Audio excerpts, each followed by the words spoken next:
Hello and welcome to the Fantasy Life Show, Week 10 Waiver Wire Edition. I'm your host, Ian Hartitz. It is a great day to be great. And yeah, it's a great day to break down all things surrounding the waiver wire because, guys, the fantasy season is more than halfway over already. What a freaking time to be alive.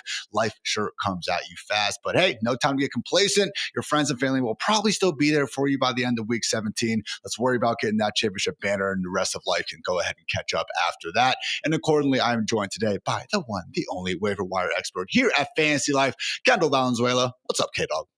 What's up, Ian? Yeah, week 10.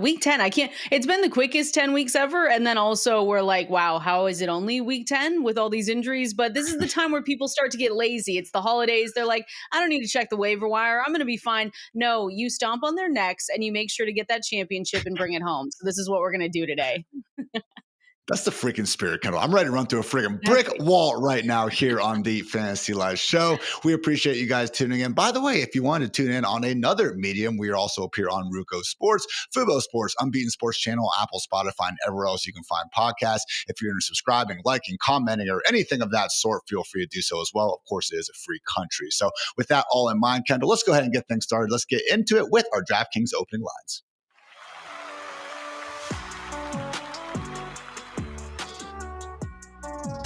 Never a dull day in the NFL, especially with the trade deadline right around the corner. Maybe we'll even get some breaking news today. First, though, we do have some unfortunate injuries, quarterback updates, all that jazz. So first of all, Kendall, I was thinking that we were going to start out when I said unfortunate with some injuries, but this also kind of applies. Dylan Gabriel and Tua are still going to be the starting quarterbacks for the Cleveland Browns and Miami Dolphins. So we have that going. Meanwhile, for the Jets, Aaron Glenn just hilariously continues to decline, naming a starting quarterback. You would think, like, Justin Fields actually got this dude an NFL win, maybe give him the courtesy of naming him the starter. Nope. But hey, the good news is Garrett Wilson will return to practice after having missed a few games with that knee injury. So, Kendall, this is a situation where, maybe with Garrett Wilson, if Tyrod was under center, we'd feel slightly better about slotting him into the starting lineup. Yeah. But end of the day, as we're going through our rankings, not really going to change his slot all that much. Going to be a rock solid upside wide receiver too, who hopefully balls out because we know how good he is in real life. Yeah, hopefully. And it's just always, it's so funny with Aaron Glenn. You're like, yeah, Justin Fields helped you get that win. And he's like, nah, it's a competitive advantage is what they wanted to say a couple weeks ago. So now he's like, I'm going to keep it under wraps so no one can figure out what we're doing. But yeah, I'm going to keep Garrett Wilson the same. I'm excited to see where your rankings come out. I think that today, right? You get him up and early. So I'm excited to see where it's at, but it's still Garrett Wilson at the end of the day. Like, he's just someone that, even though we say sometimes based on matchups, based on who he's facing, based on his quarterback, we say, maybe we have to, lower our expectations a little bit, but it's still Garrett Wilson at the end of the day. So you more than likely have to start him. Wide receiver 17 right now ahead of guys like Chris Olave, Zay Flowers, and DK Metcalf. Invite you guys to check out that full article of my Week 10 ranks over for free at fantasylife.com. Otherwise, notes from Jim Harbaugh, Omarion Hampton, not expected to return from IR until after the team's Week 12 bye. Hopefully has some playoff magic in store for us. More running back news, Aaron Jones dealing with that shoulder injury. KOC did say the evaluations so far have been pretty positive. I don't know, Kendall. I hope that everything's fine, but I remember the hamstring injury apparently being a minor issue. I just don't think that in Minnesota we can overly trust what is coming out of KOC's mouth when it is involving, let's face it, a veteran's injury. So would love to see Aaron Jones healthy. He looked fantastic before he got injured. Otherwise, it would be a decent bump up for Jordan Mason. Yeah, I want to trust, me, I try to be glass half full kind of person, but sometimes you just have to sit back and say, you're lying. Like, I don't really believe you. Aaron Jones is turning 31 in December. So we know that he's an older running back that has, has gone through his fair share of injuries before, and one that he's just coming off of. Now, Jordan Mason, though, I will say, as I have a lot of Jordan Mason exposure this year, and that was disappointing. We never want injuries, but he really had the opportunity to step up in that offense, and it just wasn't as good as I thought it was going to be. So we'll have to, wait for the evaluations on Aaron Jones. But I think they're going to err on the side of caution with him, even though he did look good in that game yesterday. Just the RB29 overall, a little bit higher on a per game basis, but yeah, especially considering the run out with Aaron Jones missing all this time. Not looking great. Certainly do need to take the L on that one. Over in wide receiver world, Matthew Golden dealing with a shoulder injury, not considered a long-term issue, which is good news. Meanwhile, Terry McLaurin unlikely to play in week 10 while he continues to tend to that quad injury. Kayshon Boutte dealing with a hamstring issue. He is considered day-to-day, even had his own post about it, saying that he's not officially ruled out for the Tampa game. More than likely, they'll probably won't be ready until next week's Thursday night night affair. Also have the Browns opening Cedric Tillman's practice window. He's coming back from a hamstring injury. MVS officially signed with the Steelers. And unfortunately, Luke McCaffrey with that broken collarbone is tentatively expecting to miss the rest of the season. Finally, Kendall Tucker-Craft officially diagnosed with a torn ACL. Yeah. Absolutely hate to see that. One of the biggest breakout players, I would say, of really the entire season. Again, now going to be done for the season. So going to be Luke Musgrave. We'll be talking about him a bit more later. Otherwise, guys, in non-fantasy relevant, I guess, positional news, we do have Chargers left tackle Joe Alt undergoing season-ending ankle surgery. Both Marshawn Lattimore from the Commanders and Michael Williams from the 49ers diagnosed with torn ACLs. We did have a trade, at least one going on. The Eagles went ahead and got Dolphins edge Jalen Phillips in return for a third-round pick. Another trade that hasn't been announced, but Jerry Jones apparently is pretty sure it went down, said a trade is done and, quote, immediately it will address some things that have been our shortcomings. Kendall, I'm going to go on a limb here. I think he's talking about their defense. Crazy. I think you're right, Ian. This is why you get paid the big bucks. But Jerry Jones, what are we doing here? I know you're a Cowboys fan, so all I can do is shake my head and laugh and just hope for fantasy points, but that just has to be miserable the last few seasons to have to deal with that. I'm sorry. It's also one of these things where there's so many bandwagon and just kind of like, I guess, Homer Cowboy fans who had all those Super Bowls in the 90s and now everyone just kind of dismisses them as even being a real fan. I first started truly caring and watching football and being old enough to do so in the year 2000, Kendall. I think I've seen 4 total playoff wins. So it's this weird expectation. And then people are also like, you're from Ohio. Why are you a Cowboys fan? So just no respect from people. And I'm also, to your point, been miserable for the large portion of my fandom. But enough about me, guys. That has been our DraftKings opening line. Just a few words to our lovely sponsors before we get into our Week 10 waiver wire.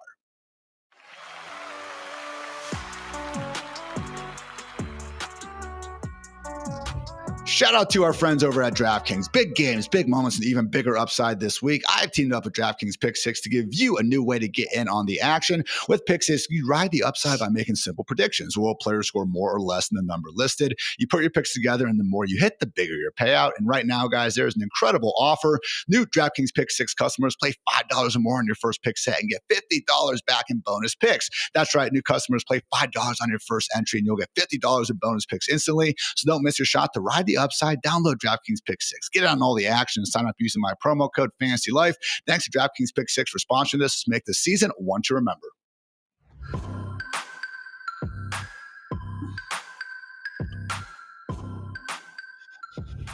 Before we get in with the show, I want to give a shout out to our friends over at Huel. Guys, fantastic stuff going on here. And just so you know, I love my breakfast routine. And honestly, dinner's pretty great too. Lunch is where I do struggle, okay? It's Monday and freaking week 10. I'm trying to get my rankings done, get ready for the show. The idea of taking the time to make a sandwich or do any of that nonsense really rarely enters my mind. Way too many skipped meals over the years. And I've been wanting to work on that. And accordingly, guys, want to give a shout out to our new friends over at Huel who produce a no-prep, fast, nutritious, plant-based meal that doesn't compromise your health.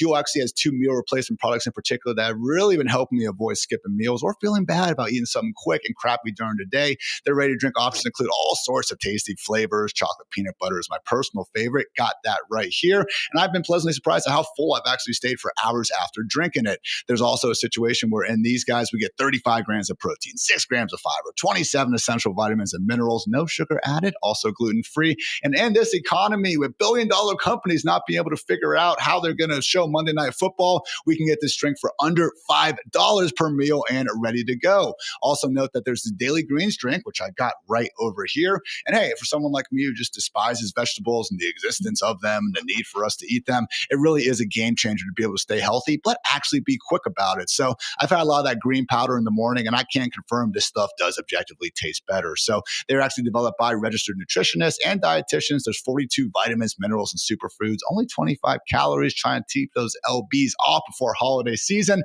4 grams of fiber and also only 1 gram of sugar. So again, fantastic stuff. And at the end of the day, Huel produces quick, healthy, affordable meal replacement drinks to help you, a scholar, get through the day and focus on what really matters, getting those fantasy lineups right. So yeah, Huel makes healthy eating simple. They also just launched into Target stores nationwide. Try both of these products today with 15% off your purchase. New customers are my exclusive code FANTASYLIFE at www.huel.com/fantasylife.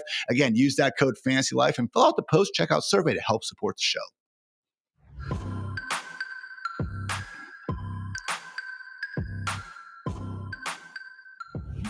Waiver Wire Monday here on the Fantasy Live Show. Kendall, as always, we're going to be breaking down our biggest three names, sponsored by the fine folks at Pristine Auction, before we get into some more quick hitters, running backs, wide receivers, tight ends, and all that jazz. So starting things off, it is an unfortunate situation in Jacksonville. Not one, not two. Okay, actually is two. But yeah, Brian Thomas Jr. and Demario Brown are both banged up at the moment. It's looking like a high ankle sprain for BTJ. Could be a multi-week absence. No clarification just yet. I hope I'm wrong. Also have Demario Brown dealing with that concussion. So all arrows suddenly, Kendall, pointing at Parker Washington, only rostered in 18% of leagues on Yahoo. How are you feeling about this one here? Because again, if you are a wide receiver needy team, especially with 4 teams still on bye, it sure seems like, if you just need, again, a good flex option for a week or two, Parker Washington might be your guy.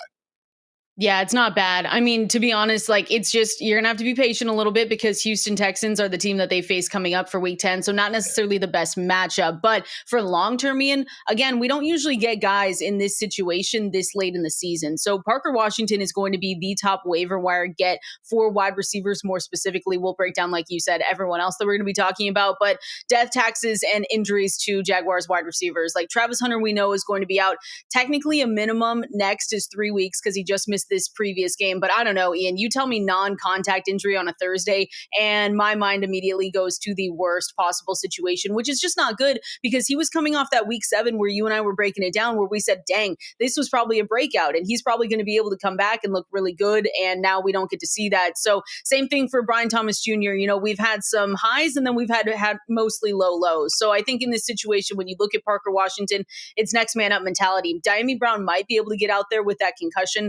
He suffered a concussion. So we could potentially see him, but it's all Parker Washington now, especially if BTJ misses time. So again, you don't usually get this in the middle of the season. So I would spend a good amount of money out there because again, Brian Thomas Jr. and the connection with Trevor Lawrence hasn't been good anyway. So if you're looking at someone that can still make connections, go down the stretch, again, not the best matchup this weekend, but going forward, he's a good guy to definitely go and get. Travis Hunter was that third injury I was trying to get to. Kendall, unfortunately, couldn't quite figure that one out. Where do you stand on the whole, he was about to break out, it was coming, this is just so unfortunate? Because I don't know, Kendall. I feel like if I tried to say that about Calvin Ridley, people would laugh me out of the freaking room. It sounds like some cope to me, all right? Travis Hunter, let's face it, was unusable for 2 months of the season. And yeah, maybe the better days were going to be coming. But look, does it really matter? No, but I don't know, Kendall. I feel like if I spent the entire offseason saying that upside wins championships, and if you hate winning, then you shouldn't draft Travis Hunter, I kind of think you got to put the L on your forehead at this point. What say you? I think it's a coping mechanism for sure. I have one team with Travis Hunter, and even then I was like, this is probably a mirage because they hate our fantasy team so much. But it was a fun thought experiment, right? We said the process is right. That's what I've been telling myself for the last couple of weeks, and guys that haven't gone well. Like the process was so right, but I don't know. Brian Thomas Jr., for what it's worth, has been so disappointing to me. So maybe they just said, yeah, we're going to go to Travis Hunter, but now we just will never get to know Ian because he's out a minimum 3 more weeks, and I wouldn't be shocked if it was the whole rest of the season. I'm surprised we haven't gotten an update like that yet, but I'm sure we will here in the next 48 hours. Unfortunately, again, these injuries continue to wipe out our best laid plans, I should say, and it is one of the more unfortunate parts about fantasy football and trying to predict the future. Seldom do we get that full, clear closure, except for when I recommend TreVeyon Henderson, and everyone gets hurt and he continues to not really do anything. So, again, Parker Washington, someone who I end up ranking right now, Kendall, haven't ruled out, Demario or BTJ yet. So in that case, he's my wide receiver 49 on the week. I do think if we do, which let's face it, probably as expected, if there's no BTJ, if there's no Demario Brown, I'm thinking about wide receiver 30, right alongside guys like Marvin Harrison Jr., Juwan Jennings, Tedder McMillan, other wide receiver ones, but they're in passing games that we do have, at least some question marks about, whether it's the efficiency or volume. I think you could argue as high as a low-end wide receiver 2 with guys like Deebo Samuel, Wan'Dale Robinson. But for me, the tiebreaker here is, again, that really tough matchup against the Texans. Yeah. Yeah, I was figuring you were going to put him 30, 35 range. And that's, again, under the assumption. I feel like you'd keep him there, though, if Demario Brown was good to go. I don't think we're looking at Demario Brown and saying, well, there we go. We have to, put him down. It's really Brian Thomas Jr. And even then, 30, 35 seems about right with that defense. That's just going to be a tough one going up against.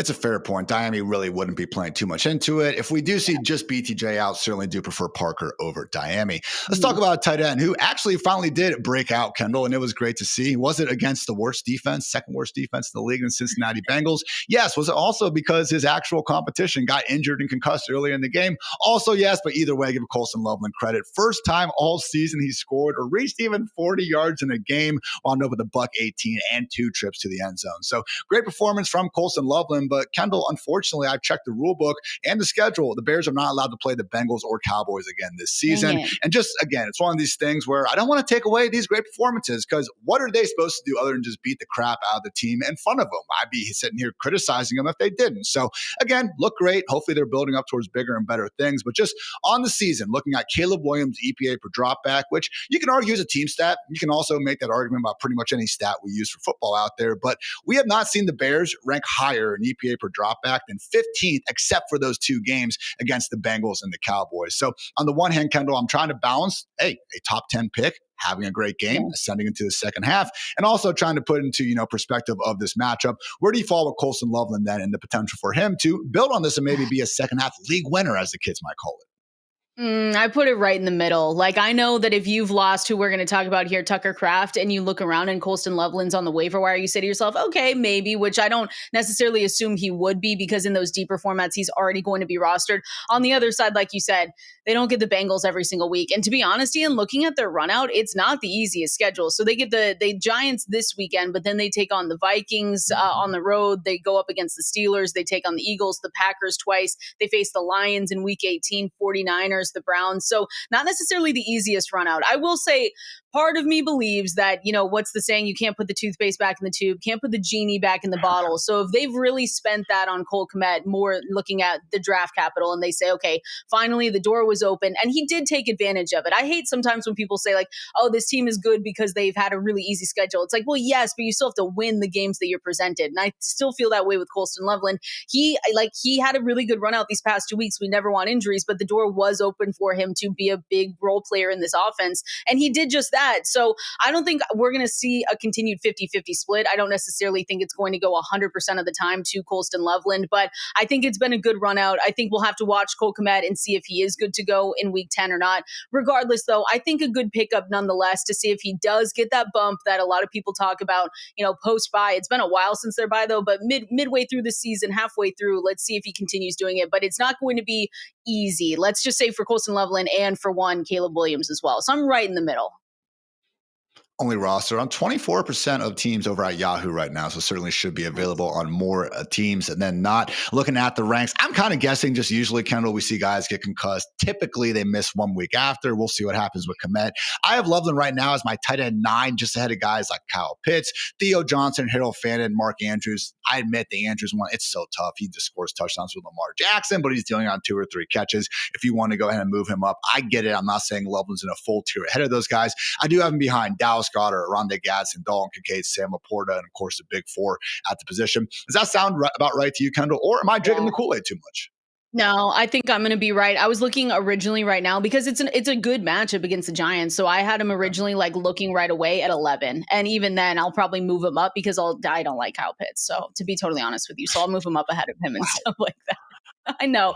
And it's so bad. I can't. No Kyle Pitts slander, it. Kendall. I'm so sorry. I can't shake it. But yeah, I think Colston Loveland, like I said, I mean, he could also start playing an even higher percentage of the snaps going forward. And then we say, oh, okay, so now this is what we're looking at. I think that's what you have to hope for with Colston Loveland.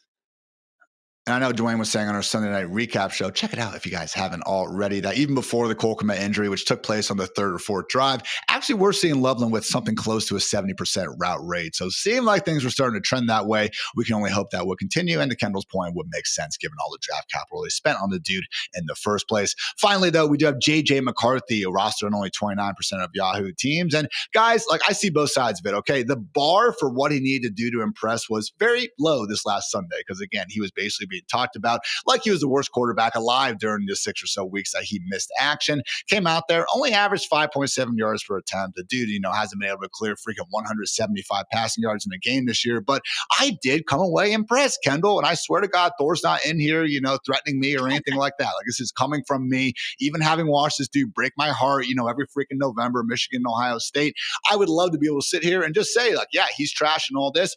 I didn't see that. I watched the film. I saw him hit multiple deep outs that were fantastic throws. I saw him drop in the bucket twice to Jordan Addison, one of which he was able to hold on to. Even hit a clutch, stop fade to Jalen Naylor to really ice the game there at the end. And the movement looked great too. We've seen him now rush for 2 touchdowns. He had 25 yards in the Falcons game, even showed off the mobility again, kind of just getting free from pressure and finding Hawkinson for the touchdown. So I do think that McCarthy went ahead and showed out nicely for himself against the Lions defense that I get it. The secondary is very banged up, but I still wouldn't exactly call them, a just super soft group, particularly when Aiden Hutchinson is healthy and wreaking havoc at the line of scrimmage. So again, not saying McCarthy is a world beater, but I thought he looked the part of a professional starting quarterback, which might be all he needs, Kendall, when you start looking at this upcoming schedule.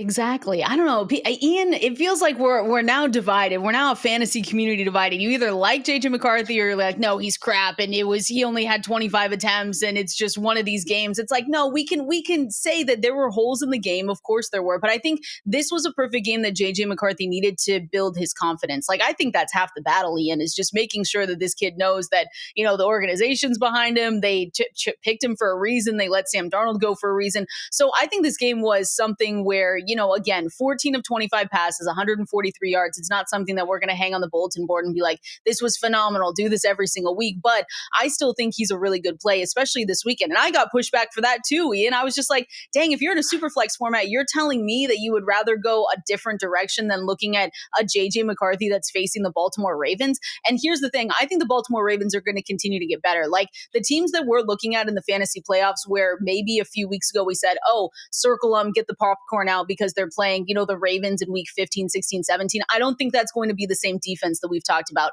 But for right now, this is a really good matchup for JJ McCarthy. And so I like it. I think super flex formats, I even picked him up in one single quarterback league just in case Jalen Hurts went down, which please, fantasy gods, I can't do that. I'll just quit the whole thing if that happens. But yeah, I think JJ McCarthy did well enough to build his confidence, and we can hopefully see him do that again this week. Can you imagine your friends being like, Kendall, you don't work for Fantasy Life anymore? And you're like, yeah, Jalen Hurts got hurt and I just couldn't do it anymore. I can't do it, Ian. What are we doing? I know. Knock on some wood. All right. So I will say, guys, I went through and, weeks 10 through 17, rest of the fantasy season, I took just the average opponent fantasy points per game allowed to quarterbacks. Nobody has a better schedule from here on out than JJ McCarthy. And look, even with all that in mind, Kendall mentioned a good matchup this week. I couldn't rank him higher than QB 18. Okay. I got him. Okay. Yeah. QB 18. So I have him just ahead of Trevor Lawrence in that tough matchup, ahead of CJ Stroud, Michael Penix, but behind Justin Fields, Marcus Mariota, Jordan Love, Brock Purdy, amongst some others. We'll see if Purdy is back in the picture. And that would just be the one thing, because trying to find just a cake matchup this week with waiver wire ready quarterbacks who also we do believe to be really good at football, it's tough. I don't really think there's a screaming value out there. So I would say, Kendall, if possible, Sam Darnold, someone who still is available in 50% of leagues, he'd be my number one priority. They're facing off against the Cardinals defense. That's been good, but I'm not exactly scared about him. And Darnold's been playing such great football. I would prefer Sam Darnold. Marcus Mariota faces that same Lions defense. We just saw McCarthy have good things about, has a little bit more of a threat on the ground. McCarthy's good too. And even Justin Fields, like, we'll see what happens with Aaron Glenn. I would be very surprised if Tyrod starts, but that's tough because Tyrod's probably going to be healthy, which would make me think we could see Fields yanked out of the game, which is scary. So again, I think Mariota and Darnold, I'm comfortably ready to pick them up, and I would want to start them ahead of someone like McCarthy. But where would you fall between McCarthy and Fields this week? McCarthy and Fields, probably. If they tell us Fields early enough, I think I would go with Fields in this situation, just because we know what he brings us on the ground. And I even wrote up that I think there's going to be high highs with JJ McCarthy and good outings, but I still think there's going to be lows. I think that we would be really remiss if we said that, oh, he's fine now, everything's good. Like, I still think he's learning we don't have that big of a sample with him. So he's still learning out there. And so if they tell us early enough that it's going to be Fields, I just don't want to play the game, Ian, season where you go and you mess up your chance to pick someone up off waivers. Like, that's the one thing that stinks with them just not telling us right away. So that's the one thing with Justin Fields is, like, be careful if he's your only option. Make sure to go pick up another one like JJ McCarthy, because at least you know he's starting. And then I like your Marcus Mariota call out. If you're looking around, and they've got a really good fantasy playoff schedule down the stretch. I believe they play the Cowboys and the Giants in 2 of those 3 weeks. So if you need to pick someone up rest of season, maybe you're a Jaden Daniels manager, like he's a really good option. Obviously, Jaden Daniels going to be out for the rest of the season with that elbow injury. Just incredibly unfortunate. We cannot have nice things here in the football world. So, hey, with Justin Fields, if we knew he was going to play all 4 quarters, he'd probably be right there in the QB1 ranks like he's been, but we don't. And I just have a very, very tough feeling, guys, about watching Fields go out there, taking sack after sack against Myles Garrett and company and not exactly having the longest leash. So it really is. That's why he's pushed down there. But I don't love JJ McCarthy and T-Law and some of these other guys either. So that's kind of how I'm, trying to deal with this in those ranks. So overall, Kendall, I wouldn't say any of these people are the, break your bank, spend every last fab you have. You guys know your rosters. If you need a quarterback, we do think McCarthy could help you. Would not be going crazy though. And similar sentiment here with Loveland and Parker Washington. Honestly, I would say Loveland, if you do have a need at tight end, he'd be the guy we want to go a bit harder in the paint for. How about you?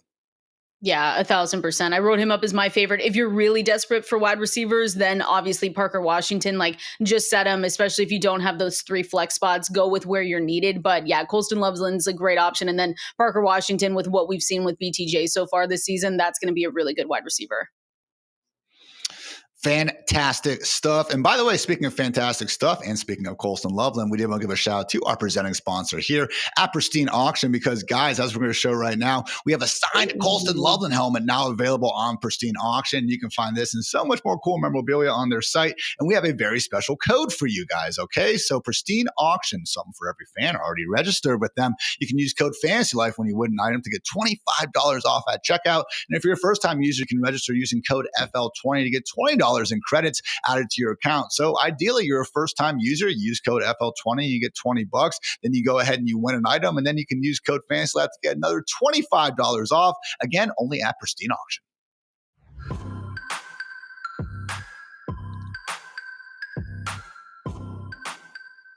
All right, guys, we broke down some of the big name waiver wire options out there, but now I want to do a bit more of a rapid fire segment talking about some running backs who, probably aren't going to be breaking into your starting lineups this week, but there's an injury or maybe even a trade away from them becoming very, very relevant and maybe crack into our top 3 most talked about guys as early as next week. So with that in mind, Kendall, wanted to give you the floor for someone who, again, we've already been talking about for a few weeks. No trade just yet, but my goodness, we sure heard that name out there. Talk about Jets RB Isaiah Davis and what you could see coming from him. Only 13% rostered in Yahoo leagues right now.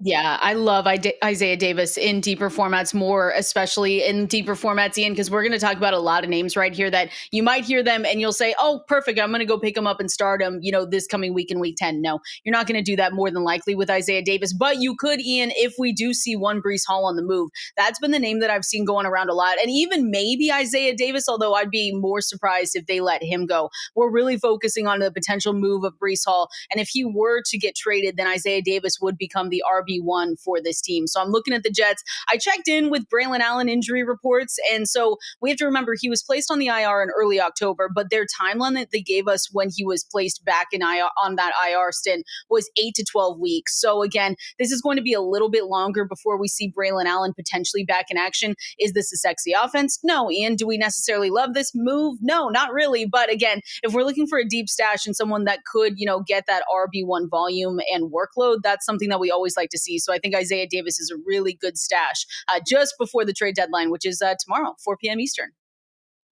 Literally tomorrow. So again, think about the fab that could be going on for this guy. If you have any sort of chance to pick him up now, would certainly be trying to do that. There are some leagues where you can actually cut dudes who've already played and pick up someone like Isaiah Davis who hasn't had a game. So really could be a nice hack for you guys checking us out live. And we appreciate you for doing that. I want to talk about Trey Benson just for a second, because I get it. He's probably not available in your league, pal, but I was surprised to only see the Yahoo rostership percentage at 59%. So he is actually eligible to return as early as this next week. And just based on everything we've we've seen from Bam Knight, from Amari DiMercado freaking blowing the game, and then for some reason kind of being rallied behind. That's the whole thing still never made sense to me. Michael Carter is getting signed and then cut, every single week seemingly from the practice squad. So again, I think there's less competition than ever on this roster right now. Obviously, when Trey Benson originally got shot up the depth chart, when we did have the James Conner injury, we didn't love the returns in the first game, but that was when Amari DiMercado was in a much better spot with the rest of the team. I can see Trey Benson, once he gets back out on the field, Kendall, actually being more of a legit 3-down workhorse that people were hoping for in the first place. So again, maybe not available in your league, I get it, but if he is, definitely would be trying to scoop him up sooner rather than later. Kendall, let's talk about someone who, again, could very quickly become the talk of town. Just depends on what happens with that Eagles Thursday practice report. They are going to be playing against the Packers next Monday night. But talk about Tank Bigsby in the upside here. God forbid that Saquon Barkley, I believe, groin injury isn't as healthy as they've been making it out to be.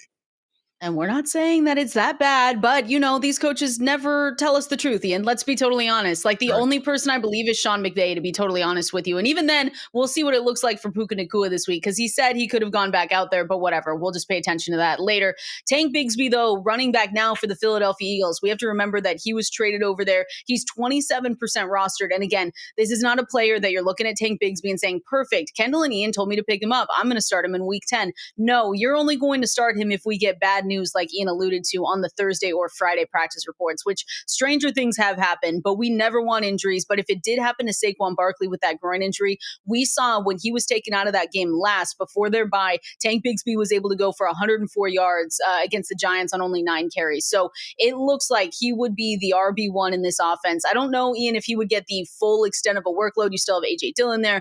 You still have Will Shipley, but he would be the guy that we want to go and get off waivers, because it was obvious that they trusted him in that moment. They told us that Saquon Barkley could have gone back out there if they needed him to, but it was a blowout. So I'm choosing to believe them for now. But regardless, even if Tank Bigsby's out there and you are maybe a Saquon Barkley manager, that's why it's so important, Ian, and we say this every single week, to handcuff your running backs, because then you won't have to worry about it. So go pick up Tank Bigsby now, especially if you're in those deeper formats, because just in case, this is when we start to see the workload start to wear on some of these, bigger running backs. And you say, oh man, they're getting a little bit tired. They're getting a little bit injury prone. Just go and get those guys and make sure you have them on your bench. So Tank Bigsby is a good guy to go and get this week. I'm going to try to do some kind of handcuff tiers this week in my 10 things article that you can find on fantasylife.com. And I don't think Bigsby will be cracking the top, elite 5 or so players, the Tyler Algiers, Blake Corums of the world, because we have Jalen Hurts vulturing every touchdown at the 1-yard line. And we also know Bigsby probably, not going to get much work in the passing game, particularly Will Shipley there. But man, Kendall, 15 to 20 carries behind an improving offensive line for Philly. And we know Bigsby has that big play ability. I do think he'd be difficult to keep out of the top 15, at least at the position, more weeks than not. So love that shout. And again, only 27% rostered in Yahoo right now. My next player is, again, not exactly a sky high handcuff, but he's honestly someone who can maybe give you a little bit of flex with benefits upside as well. And that is Devin Singletary. Unfortunately, guys, Tyron Tracy kind of got Woody marched, I would say, where no, I'm not, completely losing my mind about it and, ranking him outside the top 35 running backs or anything, but he did come in closer as like my RB27 this week. And yeah, we were hopeful it was going to be more of a 3-down workload. So it just goes to show we had the week 8 usage. We tried to look at that. We tried to look at the 2024 usage, and the Giants said, F all that. We were going to split things up between Tracy and Singletary. So again, unfortunate for Tracy, but on the other hand, a good thing for Devin Singletary, someone from Buffalo to Houston to even New York for a couple games, has been capable of handling a 3-down workload and is now just one injury or perhaps a couple drops and fumbles away from getting just that in New York. So again, not the sexiest pick in the world, but Devin Singletary is someone where, no, wouldn't be ranking him as a top 10 player. God forbid something happens to Tracy. But again, volume goes a long way, and we want to try to find players who at least are capable of being on the field every single down to get that volume. Devin Singletary does check that box. So just 5% rostered in Yahoo leagues right now. More of a deeper bench stash, but a good one regardless. Kendall, talk about someone who is near and dear to my heart because I spent way too much time this summer drafting him. Tell me there's a chance that Jalen Wright gets some good stuff going here. Come on. There's a pulse, Ian. There's a pulse with Jalen Wright, and we have to pay attention to it. That's what we have to say. Let me tell you, he is available. I'm just going to say it out. Like, I don't know how many leagues. I don't know, Ian. Probably not in your 32-team league. But Jalen Wright is probably out there because I see that he's 1% rostered. So the thing with Jalen Wright that I'm talking about and that I wrote up was that he's not going to jump, Ollie Gordon. He's not going to jump Achane. I know that a lot of, reporters are saying that it might be a fire sale for the Miami Dolphins here, but I'm more expecting that to be potentially in the wide receiver department. I can't imagine that they would let go of Achane, maybe an Ollie Gordon, but I'd be even surprised there. So Jalen Wright, this is the idea that maybe he gets traded to teams that have been linked to needing running backs, So we've seen that for the Chiefs. We've seen that for the Patriots, because who is Travion Henderson? What does it matter? I don't know. We can't have nice things, Ian. And then the Houston Texans are another team that have been linked to needing running back help. So this is under the idea that maybe Jalen Wright gets, a new change of scenery, and sometimes that does boost fantasy value, especially if you were to go somewhere like the Houston Texans that are just really bad and we're not necessarily hanging on to someone like Nick Chubb. He would get good volume right away. And so this is more a stash play. Let's see what happens before the trade deadline. Again, that's tomorrow, November 4th at 4 p.m. Eastern. But there is a little bit of a chance, Ian, a pulse. I'm telling you, he's still there.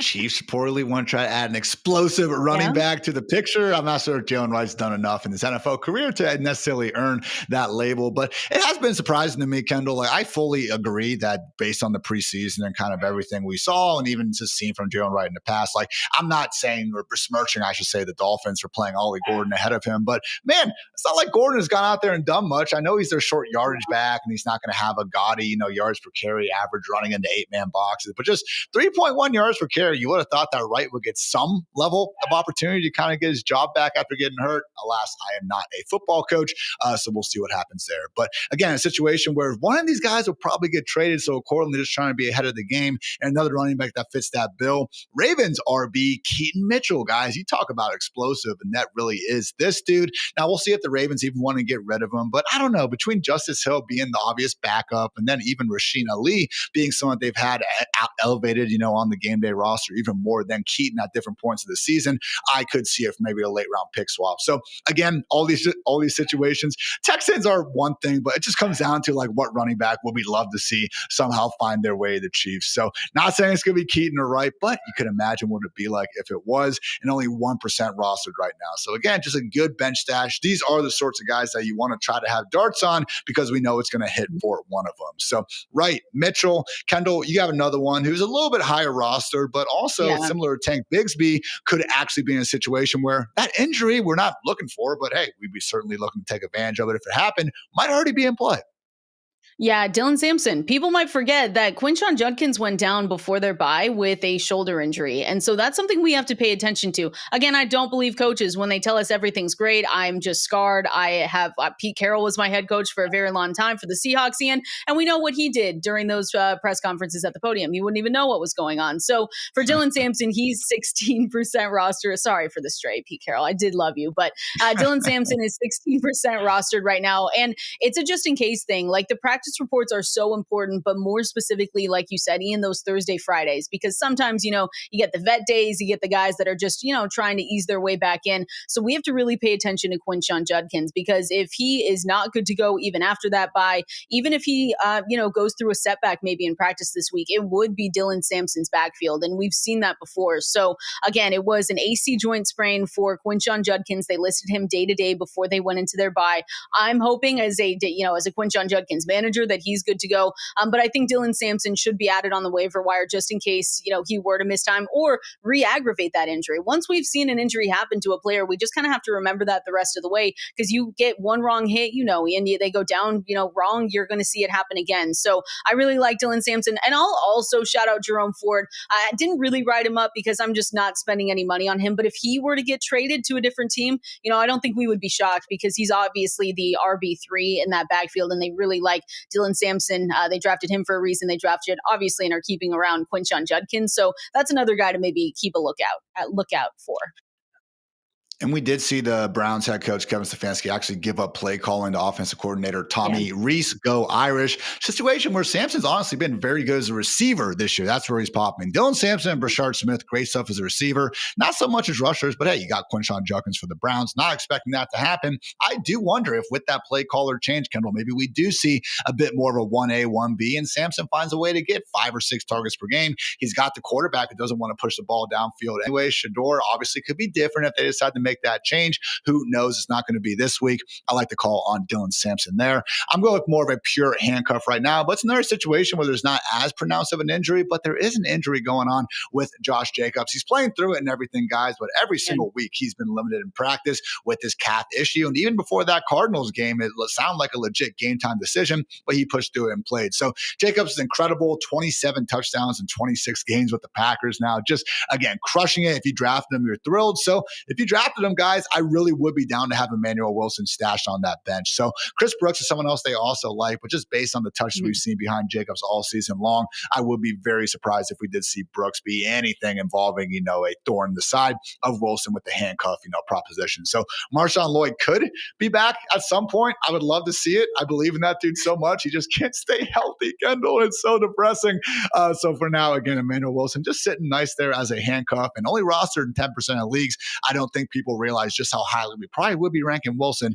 God forbid we saw Jacobs miss any time. Kendall, let's talk about someone else who, I don't think Alvin Kamara is going to be traded, but just a situation where, God forbid, an injury happens, or just the one in at some point, 13, let's face it, sorry, Cooter, like the Saints are going to be horrible down the stretch as they've been all season. So it wouldn't be the most surprising thing in the world if Devin Neal starts to get a little more run.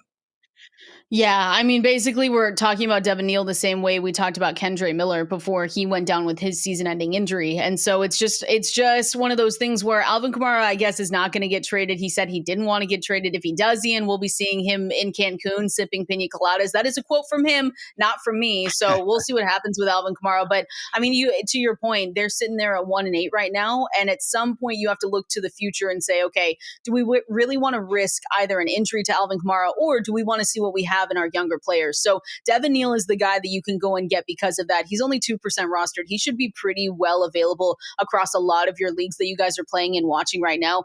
He played 39% of the offensive snaps before the garbage time started to kick in there. And again, it could be an injury to Kamara. We never want that, but more than likely, and they're just going to shut him down at some point and say, okay, well, we continue to lose. We also don't want to risk you getting injured because you are an older running back. So that would put Devin Neal in line to get a good amount of work. Again, not the sexiest offense, not an offense that we say we need to have every single person out there. But if they really do start to sell, we've seen Rashid Shaheed linked to a lot of different teams. We've even started to hear Chris Olave. And I don't think it would shock any of us if they just really started to sell, started to build towards the future. So Devin Neal at 2% rostered right now is a great guy to look at, especially down the stretch, especially if you really have running back injuries and you need someone for the fantasy playoffs. Wouldn't be great, but at least he would have a little bit more hope than some of these other guys that are way down depth charts. Only 3% rostered at Yahoo, but Kendall, we have one more name who's even less. He's actually sporting a 0% rostered. I'm sure it's just a little bit under 1%. But Taj Brooks, guys, someone who, again, we were all hyped up about in the preseason, but fell out of favor. Chase Brown's played, fine actually in recent weeks. I would even say good in recent weeks, but he stayed healthy. And even Samaje Perine playing good ball and really did emerge as the RB2 in Cincy. The problem is Samaje Perine suffered a high ankle sprain that led to a massive workload for Chase Brown. Again, not expecting any sort of standalone upside for Taj Brooks, but he's already seen one injury happen to Perine, so one more at Chase Brown would make Brooks the preferred waiver wire pickup there for a Bengals offense that we know, as long as they have a Joe under center, will be putting up all sorts of points. So Taj Brooks, again, not someone who we're expecting anything from, the flex department or anything like that, but again, a handcuff inside one of the league's best offenses, kind of on that Jaden Blue wavelength where you could certainly be doing worse. So we said a lot of names there, Kendall. To recap, and I'm going to put them in a rough order, okay, just in your general league. I know they're all different and everything, but Trey Benson, I would say, is number one, probably not available. I get it. But Trey Benson, if he is number one, Isaiah Davis, number two, Tank Bigsby, number three, Dylan Sampson, number four, Emmanuel Wilson, number five, Devin Singletary, number six. The pure trade darts are Jalen Wright and Keaton Mitchell. I'd probably put Devin Neal, number nine, and then Taj Brooks, number 10. But honestly, while I'm looking at it, you could argue he could be up there ahead of Jalen Wright and Keaton Mitchell. Does that sound about right to you? Yeah, that sounds right. Anyone that we mentioned based off trades is like at the bottom because we just don't know. We're speculating right now, and maybe we just look really smart in 24 hours, Ian, which I wouldn't put it past us. But for right now, you want to make sure that those guys are at the bottom. Okay, one more time. Trey Benson, Isaiah Davis, Tank Bigsby, Dylan Sampson, Emmanuel Wilson, Devin Singletary, Devin Neal, Taj Brooks, Jalen Wright, Keaton Mitchell. That's our order. I cannot wait to see now Kendall Keaton Mitchell could trade to the Chiefs and find out he should have been one all along. So good stuff there. Now we have some wide receiver and tight end targets to be looking at on the waiver wire. First, though, quick word to our friends over at Mike's Hard Lemonade.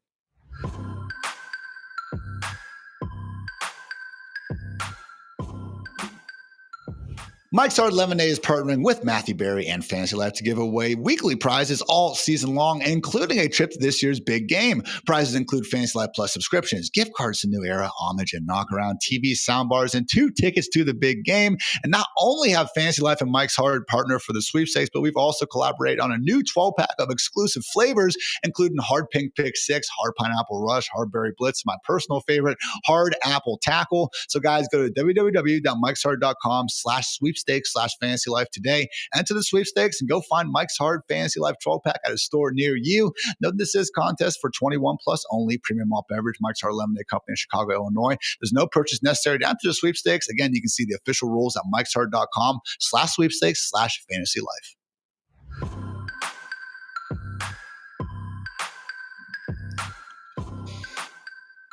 As always, guys, when you're generally building a fantasy roster, some leagues have positional limits. They kind of piss me off. This is America. Why should I have to have, why can't I have 8 running backs on my roster if I want to? But all that aside, I want to have my bench mostly be filled with running backs if possible. Those are the guys who go from complete no names. Like, again, as much as Devin Neal, no, we would never dream of playing him right now. God forbid something happened to Alvin Kamara, Kendall. All of a sudden, he'd be ranked ahead of, 50 plus wide receivers that we would prefer this week. You just can't have that same mindset, a wide receiver. So if you need a wide receiver, we got names for you guys. But just in general, when you're trying to have that tiebreaker, give me a handcuff running back 8 days of the week over a 7th wide receiver who I'm just never going to have a chance to realistically start. But that said, Kendall, there is one name out there right now, and his name is Alec Pierce. Only roster on 26% of Yahoo teams. And I don't think people have caught on just how productive he's been this year. I know he missed a couple games with an injury. 71.6 receiving yards per game for Alec Pierce this year, guys. That leads the Colts. It's a top 12 mark in the entire NFL at this point.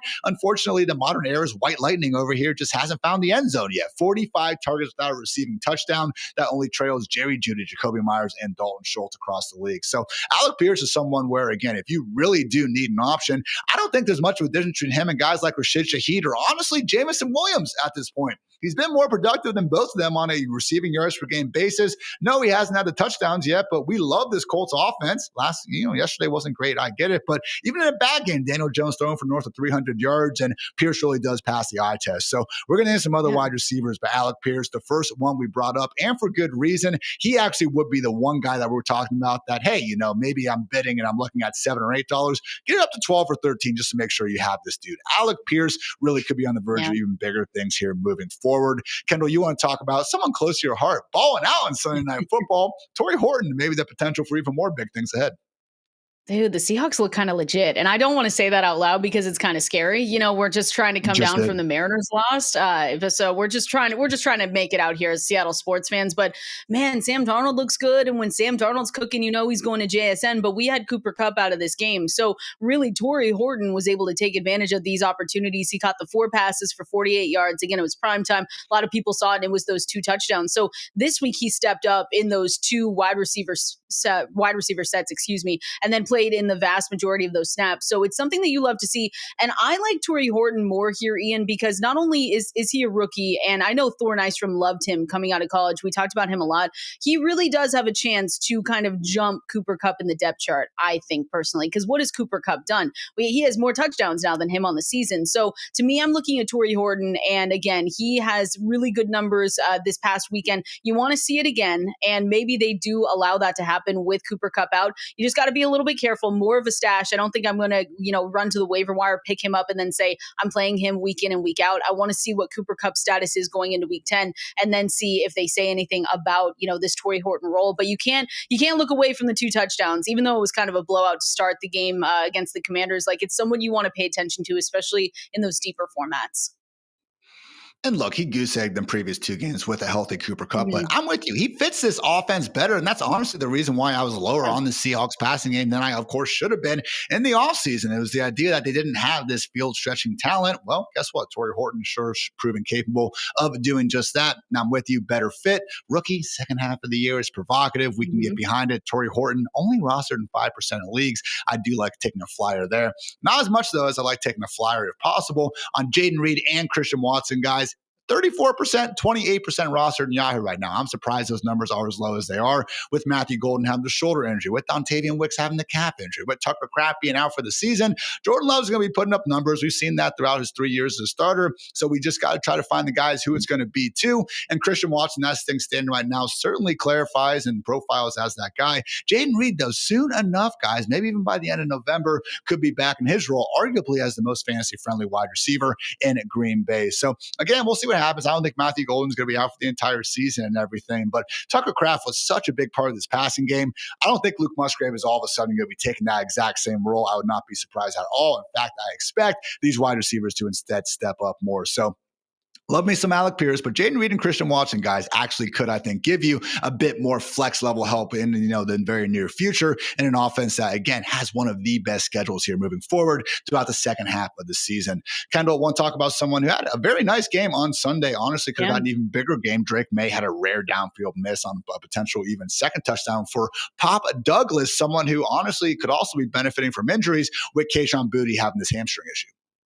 Yeah, Demario Douglas is definitely a name to know. Kayshon Boutte went down with that week 9 hamstring injury, so we'll see. I think they told us he was day-to-day, but again, I'm choosing not to believe people until we see him out there. The Thursday, Friday practice reports are going to be super important, but yeah, Demario Douglas had a really nice day, and I was not expecting it. Caught 4 or 6 targets, 100 yards, and he had that touchdown. He started the year so bad, Ian, too. Like, there's just been a total switch. So he had 30 yards on 15 targets over the first 5 games of the season, and now when you turn things over, not only has that changed, but it's the ADOT, the average depth of target. It went from 5.2 over the first 5 weeks to 17 over his past 4 games, which is just absolutely nuts. And I think if they continue letting him have those opportunities, obviously he's going to benefit if Kayshon Boutte is not out there. And we don't want injuries, but that's just the truth of it.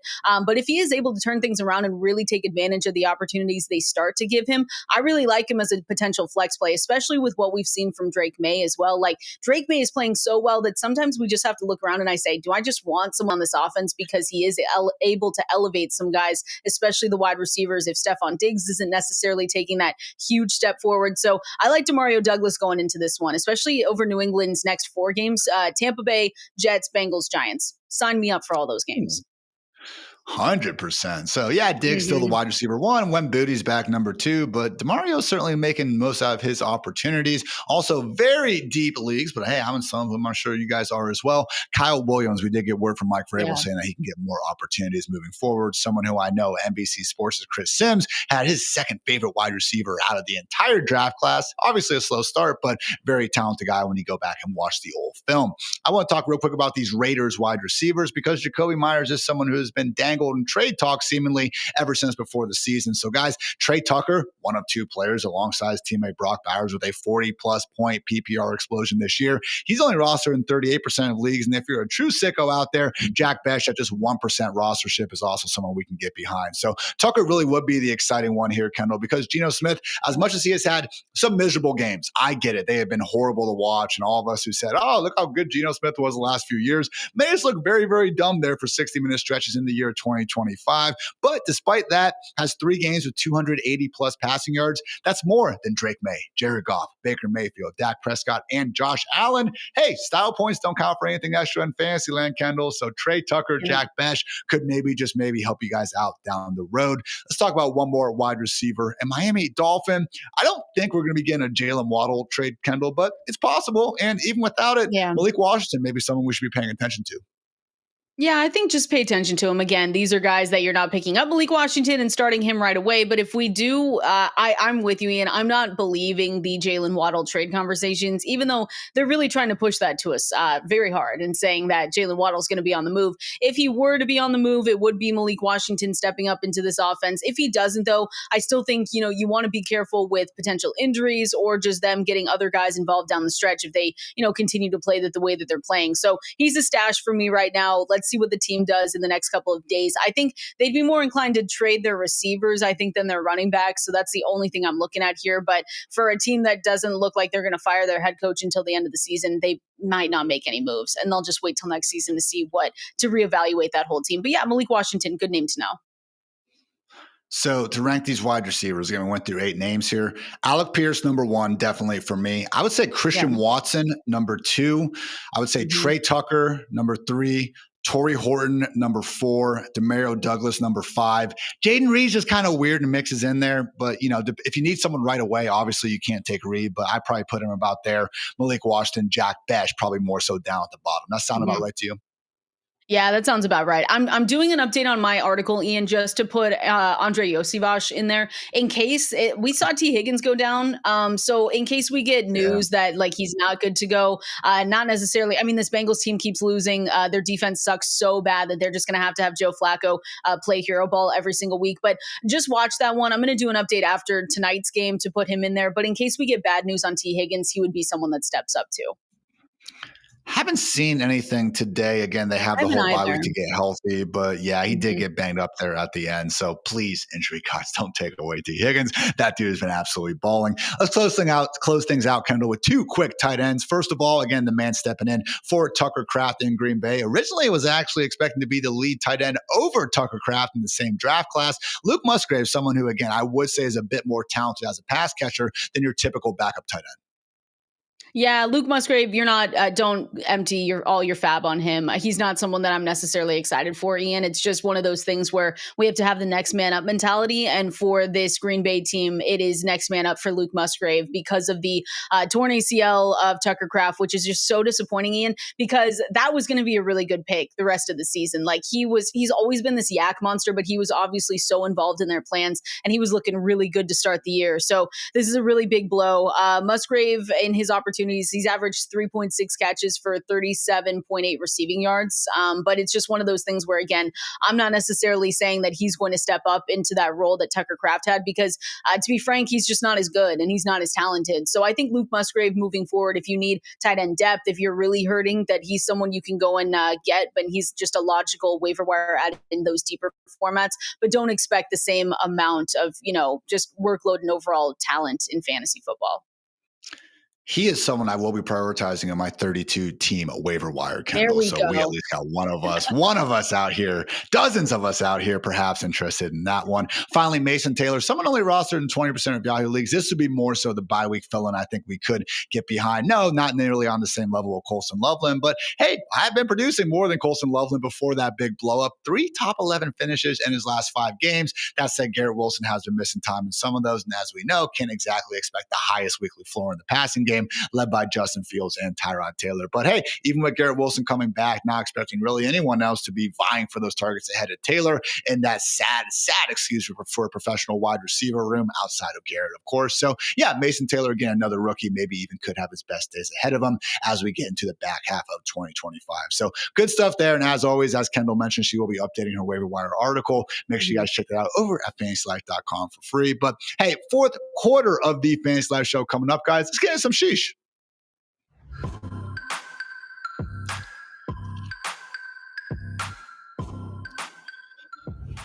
The Sheesh Report, where we look at beyond the box score notes, things that maybe you missed if you weren't actually out there watching the game or coming through the play-by-play data to find out just how close we were to accomplishing all of our fantasy hopes and dreams. 2 categories: guys who were stopped at the 1-yard line and did not score a touchdown in the same drive, and then unrealized areas. We'll go ahead and start off with the guys that, again, were so close to getting 6 points, yet so far away. Kendall, I've probably been tracking these on a weekly basis for the last 5 years, and I have never seen a week with as many as we had here. Jaguars running back Travis Etienne 5 times got tackled at the 1-yard line yesterday on 3 separate drives. That was the most in a game since 2017. We had James Cook get tackled twice at the 1-yard line on separate drives, only for Josh Allen to come in and vulture away those touchdowns. Tony Pollard had 2 on the same drive. On singular drives at running back, Jonathan Taylor, Bijan Robinson, Derrick Henry, Ashton Genty, Kenneth Walker, Kareem Hunt, Kyle Monangai, and Nick Chubb. And Kendall, I wanted your opinion as a Seahawks Seahawks fan, because when Kenneth Walker gets vultured by Zach Charbonnet, that's one thing. Zach Charbonnet, for everything that annoys us, all right, the dude's obviously a talented running back in short yardage. A.J. Barner, when you have a multiple score lead already, what are we doing here? It was sick. Even after they allowed like Elijah Arroyo to be in there as well, it was just sick and twisted. They don't care about our fantasy teams, Ian. I don't know how many times we have to scream it from the mountaintops that Clint Kubiak doesn't care. And it's just it's going to take an injury for us to see good things from either one of those guys. And I know they don't care about our fantasy teams, and they shouldn't care about our fantasy teams, but at some point, real life NFL players want to score touchdowns. They want to feel like they're helping the team. I just don't get when you're up 3 touchdowns, Kenneth Walker gets you to the doorstep. Just give him one crack at it. I don't know. Again, I'm not a coach, never will be. Just one of those annoying things. Also, we have Puka Nacua, Hollywood Brown, Chimere DK, Brock Bowers. That's right, guys. He honestly was so close to having a 4-touchdown game. Darnell Washington, Aaron Rodgers, and yes, Texans fullback British Brooks, who I am not for sure is a real person, but I believe he is just based on this data, all got stopped in the 1-yard line and did not score on the same drive. So Sheesh stuff there for sure. Kendall, also plenty of unrealized air yards. As always, this is a nerdy way of trying to quantify the distance that we actually had with incomplete targets to different players throughout the week. We actually had about, I think, 8 players with over 60, headlined by Troy Franklin with 172 unrealized air yards. Kendall, through 9 weeks of the season now, Troy Franklin, more targets than Cortland Sutton. Who would have thought? Wow, that's a really good stat. See, and people try to dog on you for this, Ian. I love the unrealized air yards. Stay away from Twitter because I like these. And like, to be honest, where are you at with the Broncos and just your assessment of them? I saw so many different things of like the Broncos are bad and, Bo Nix is not him. But then again, this was a really tough defense over the weekend that they faced. But yes, it was, Mills in there, but I don't know where I'm at with them. I love Troy Franklin though. Look, we're trying to constantly in fantasy, just quantify how good these offenses are. Broncos fans want to win football games, and they've won, 6 in a row at this point, and they just beat arguably the best defense in the league. And the week before that, they beat arguably the best offense in the league. So I fully understand why Denver fans are, yelling at me when I'm posting Bo Nix, efficiency stats and all that. Because at the end of the day, the dude's going out there and winning football games. So even Sean Payton, you see him yelling at his kicker, just saying straight through. I wasn't even yelling at him, just trying to be a confident guy. Fun stuff going on in Denver. But yeah, would it have been cooler if Bo Nix averaged, 5 yards per attempt even on Sunday? Sure. But obviously Texans defense not making life easy. So mentioned Franklin being at the top, followed by Alec Pierce. That's right. His day could have been even bigger.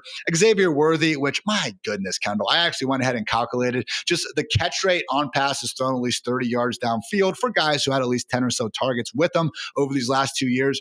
The worst connection is Troy Franklin. He's only caught 4.5% of those, but in the top 4 as well, Xavier Worthy, Dontavian Wicks, and Xavier Legette. Could you imagine a worse 4 wide receivers that you want to be paired with? Yeah, Xavier Worthy, that's been so tough because he was going to take a hit too with Rashee Rice coming back. I don't think you were hoping it was going to look like this though. 6 fantasy points, pass. There was a trade window in there before everything was going on, and now it's gone. So sorry, Xavier Worthy managers.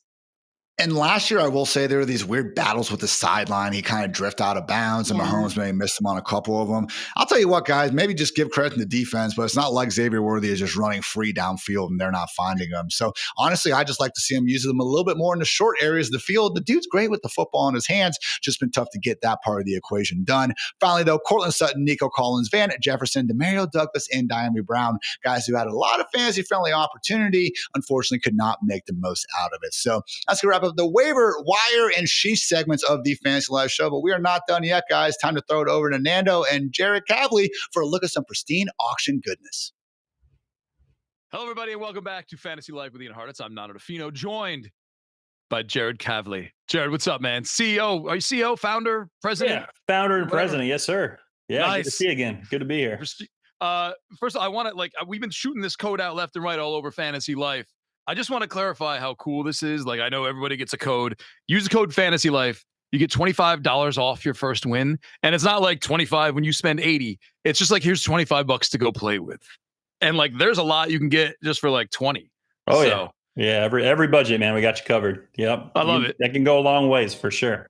I've tested it out with an email address and it works. So thank you. Joe Dante autographed Gremlins Pop. Thank you for that, Jared. You got it. I want to talk the biggest name in fantasy right now, and you held this up right when we jumped on. Brock Bowers with a holy crap performance back from the injured reserve. Can you you're going to be auctioning off a downtown? Yeah, I just pulled it. I mean, today's the day, 10, right? Yeah, today's the day. I got a rookie downtown into 10. That is a monster card, especially today. So what better day to sell than today, right? Is like a $600? Is that where I'm familiar enough with downtowns and 10s and the thing is Bowers is a tight end and that tight end market it's kind of like all over. It's not like quarterbacks are gold, right? It's like you got to get the right guy at the right moment and you got it. Yeah, he's the right guy at the right moment. So the way we do it, though, this starts at $1. So we'll see. I don't know, 500, 600, we'll see. Could go through the roof. Could, could be a surprise. We'll see. Start at $1. That's how we do it. Yeah, what's cool is when you see the downtowns in the wild too, because they were and I think we're men of a certain age. When we were younger, those were the cool cards, but they were just the ones that you were like, oh, these are commons, And now all of a sudden, it's flipped, and the cool looking cards are the ones you actually want to get. It's it's been kind of neat, right? Yeah, these are what they call case hits, so very, very tough to find, and they are all the rage. That's what all the cool kids want. So if you want one, join me. It is beautiful. When you're looking at someone like JJ McCarthy, and just is going off what you're because I remember Panini NFL draft picks. It was pandemic time when Panini was big and football was big and draft picks were flying off the shelves too, but it was them in college. Right. And the second, their pro card came out, that was it for the draft pick card. JJ McCarthy memorabilia, when you sell, are you seeing a JJ McCarthy Vikings helmet do more than a Michigan helmet? Does the same thing apply to outside cards memorabilia for you there? Is it the same? Yeah, it does. I think he's an anomaly just because he's in a huge market college and had such a good season that year. And then he obviously came into the NFL and had a year off. So a little bit of different anomaly. Generally, when a guy goes pro, again, kind of same thing with cars. Everybody wants the new thing. You get traded, you want the new thing. So that still applies there. But I think he's a bit of an anomaly because of how successful that Michigan season was. It seems like everyone still wants that Michigan stuff for him. So I guess there are plenty of Michigan fans. Yeah. Jared, I want to ask you, so we've been buying mystery boxes, to give to a couple of our people who are big fans of certain players, try and chase a JJ McCarthy, for instance. Beginner tips. Someone goes and uses Fantasy Life and gets a $25 and they go after the mystery pylon or the 3 mystery mini helmets. What's the way to get in to the mystery stuff? Would you suggest jersey, helmet, pylon, anything in particular that people seem to come back to a bunch, multiple buys on that kind of stuff? Yeah, as a memorabilia guy, I'm drawn to those. They have them in every category. So there's memorabilia, there's sports cards. But it's a risk reward thing. So high risk sometimes with those. Not everyone obviously is a hit. But that $25 can go a long way, right? You can hit the big jersey with a $25 purchase. So, it's not for everybody, but if you want to take a little swing and see what happens, the mystery boxes are a ton of fun. Very much like opening sports cards, right? Right. That's what it's. Yeah. Do you have themed one? I noticed Pristine exclusive stuff. Do you have themed ones, or is it just third parties who were up on the site for? Yeah. So every mystery box comes to us from a reputable company. Some of them have collaborated with us for exclusives. But yeah, every category is covered. Yeah. They're sports cards. There's memorabilia. There's every sport. So whatever you're looking for, if you want to take a swing, you can definitely take a shot at a mystery box. Yeah. And how about this? Before, you got to go into a live auction, and in a second, I just want to see what else besides the Bowers are we going to be showing off? Yeah. But I've been in the back end, kind of trying to win stuff for our staffers. Is the prizes for guillotine leagues and stuff like that. I do okay. I've got maybe I've won 20% of the stuff I've kind of gone after. Is there a bit of advice you can give to someone who might just be trying to jump in for the first time? And should I if something's currently at 15 and I think it's worth 40, should I just 41 it right immediately, or should I just wait for my text to come in and say you've been outbid and then jump back in and try incrementally? Yeah, other than the real short auctions, you really got to just set the max. So just think about the most you would want to pay. It's set your max because it doesn't jump there. It's only going to go there if it has to. So that's the best advice. Find out. Think about what the most you would want to pay for that item is. Take your shot and kind of use discipline in that way. So you don't want to get too emotional with it. But the short auctions, man, you can get some deals there for sure. Even setting your max. Well, what you're jumping off to right now, that's like a boxing match. You're just let's go, man. Should I do this? Should I not do this? I don't know. Should I? As fast as it gets. You got to think fast. Think fast. And we started $1. It's 10 seconds and we go to the next one. So yeah, it's rapid fire as it gets. What's coming up besides the Bowers? So the Bowers for sure is a highlight today. And then we got a Mahomes. That's a Mahomes on-card autograph with player-worn relics. So he actually wore the jersey that was put in that card. So nice. That's a pretty desirable one too. So those are just two. I literally have cards surrounding me. So we got plenty to do today. It's going to be rapid fire. It's going to be a lot of fun. All right, go check it out at pristineauction.com. Use code FANTASYLIFE. It will just get you $25, period. Like there's no but you have to do this. You get $25 just when you check out. So enjoy that. Jared, thanks again, man. This is always informative and fun for me. I hope it's fun for everybody else, but it's fun for me. You got it. Thank you guys. Appreciate you. See you on the live. And with that, let's wrap up this edition of the Fantasy Live Show. We appreciate you guys tuning in. If you like the show, then like the show. Otherwise, have a great rest of your day and good luck in those waiver wire streets. We'll be back tomorrow with the utilization report alongside myself and Dwayne The Rock McFarland. So until then, take care, everybody. For producer Matt, for producer Kelsey, I'm Ian. Catch you later.